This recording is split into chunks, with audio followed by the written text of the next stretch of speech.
Well, hello there, ladies and gents. Welcome back to another video. Today, I thought I'd talk about accidents. So, how common are they? You know, what the most common accidents, stuff like that. Because I saw a video from a fellow bus driver who works at the same company as me. It's called Driving London, and obviously he dinked his mirror. And so I thought I'd talk about accidents. Have I had any accidents? So I'll tell you a bit about me first. I've been driving for Stagecoach now for since I passed on the 2nd of December last year. So I got my PCV last year. So I've been driving for the company since December, and it's now March if you're watching this. So not that long for Stagecoach specifically, but so I haven't been driving for very long, so I'm still in my probationary period. And all in all, I've had 2 incidents. One of them was not my fault. I'm not blameworthy for it. The first one, as you probably can tell, was the near side mirror. I was parked in Peckham, which is where I am now, if you're wondering. Still on the 7s, unfortunately. I was parked up, doing my walk around checks, then doing obviously my lost property check at the end of the trip. And obviously, because it was before 7, you have to have your reverse horn off. So I didn't hear anything, and then I turn around and look at my windscreen, and suddenly there's a bus coming right towards it, and he dinked my near some, like the actual arm itself came off. So yeah, that was the first one. Go ahead. It was a go ahead driver. Bless him. It's a go ahead driver, unfortunately. All too common, but there you go. So that was the first one. Obviously, I wasn't blameworthy for it because I was stationary. I was parked up, handbrake on neutral, so it's not my fault. He's hit a stationary vehicle. Second one was my fault, fortunately, and it included the near side mirror again. If you've come from my POV, I would have touched upon it a little bit, but it's happened in February. I think it was the 19th of February.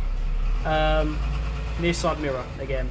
There was a Tesco's lorry parked up outside the Tesco Express on Trafalgar Road, I think it is, if I remember the name correctly. Trafalgar Road, and it's got a bit too close when I was trying to go around it. Luckily, the arm didn't come off. It was only you got the mirror on the near side, you got a wide mirror and a close-up mirror. I hit the top one, which is the big mirror, so that just popped out. Obviously, smashed on the floor. So obviously you have to report it. So we have a system called Trace It, I think it's called, if I'm saying that right. And basically that's how you record your accidents. It's how you record, like, say someone throwing up on the bus. You have to write a report and say what happened and all that stuff.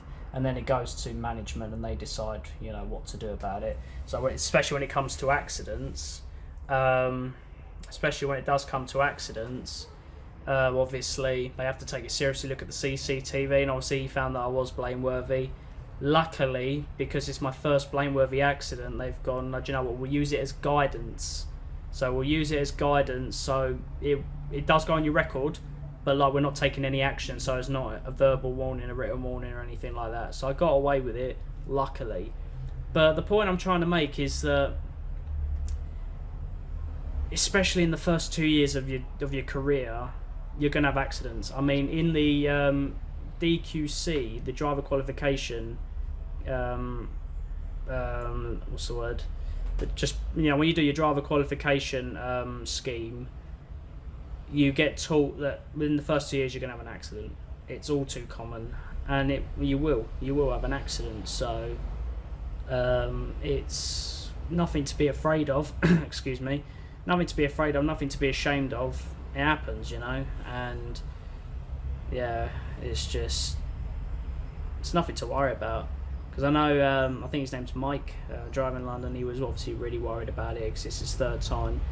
And I saw in the comments, and I do agree, if it was serious, they wouldn't let you drive. That's how you know if it's serious or not, to the point where you could lose your job. if they've clearly gone, yeah, he's taken off for the third time, but I don't deem him too dangerous. You know, maybe you have a bit of retraining, you go have a mentor again, that kind of thing. But if it was that serious, you would have like they would have sent an engineer and he would have driven you back. You know, so and they would have got a replacement driver for him. But that's the honest to God truth. Like, people think we're robots. You know, we're human. We're going to make mistakes. You know, I've had one where the BCR card, which is the you got a checklist of everything you have to check off on the bus to make sure it's all okay. I forgot to circle yes or no on if there's any defects, and I get pulled up on it. You know, it happens. Like, you do these things hundreds of times, you're going to have that one time when you forget. It happens, you know. But yeah, so the most common accident is the near side mirror. Like, that is the first thing you learn in training when you're out on the road with an instructor. The first thing you're going to take off is your near side mirror. And yeah, they're right. That was the first thing I took off. And that's the only thing that I've damaged on the bus is the near side mirror. But, you know, I mean, I don't really know of any other common accidents. The common one is the mirrors. Because they stick, I think if I remember, my instructor told me they stick out about a foot. They're a foot longer. It makes the bus about a foot longer. So it does come out quite a bit.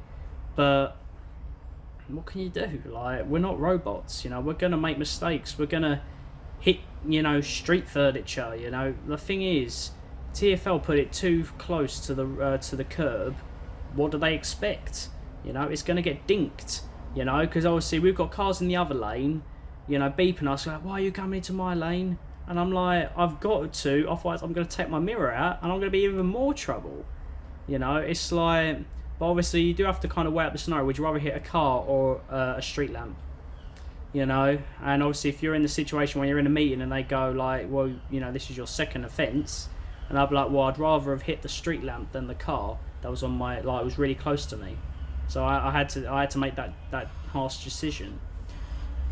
But yeah, so pretty much what happens is when you have an accident, you write an accident report like anything else, you know, like any other job where you've got company vehicles, you write an accident report and it gets sent off to management, and then they make a decision on whether to punish you or to let you off. I got let off in this case. We didn't have a meeting because obviously of social distancing, so he just sent me a letter going, I've reviewed the CCTV. I'm deeming it as guidance, so you have basically been given a free pass for that one. But it's still on your record. But that's the thing, it's on your record for about a year, so you want to try and not have anything else happen, you know. But I mean, yeah, like, I wouldn't say accidents are too common, you know. I mean, I've had it twice, and I've only been driving since December.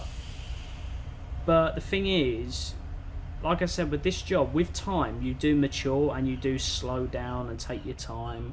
I know car drivers and everyone else on the road don't like that, but all I say is get in the hot seat and see what it's like, because it's not easy. But I want to talk about the stress aspect now, because it is stressful. It's if you've come from the POV, I would have said it is the one thing that I get stressed about the most. Because again, it can result in you losing your job. You know, if you have too many accidents, you know, it's like, that's it, you're shutting the door. You know, obviously they don't make a, you know, I don't know how to explain it, like they don't go out of their way to like sack drivers. They give them chance after chance after chance, you know. And yeah, but it's something that I stress about the most, because it's a big vehicle. It's like, this bus I think is about 11 tons, 12 tons. You know, it's heavy, it's slow, it's massive, and I don't think other drivers appreciate the pressures with driving a larger vehicle. They don't appreciate what it's like. Just go wait for this bus to park.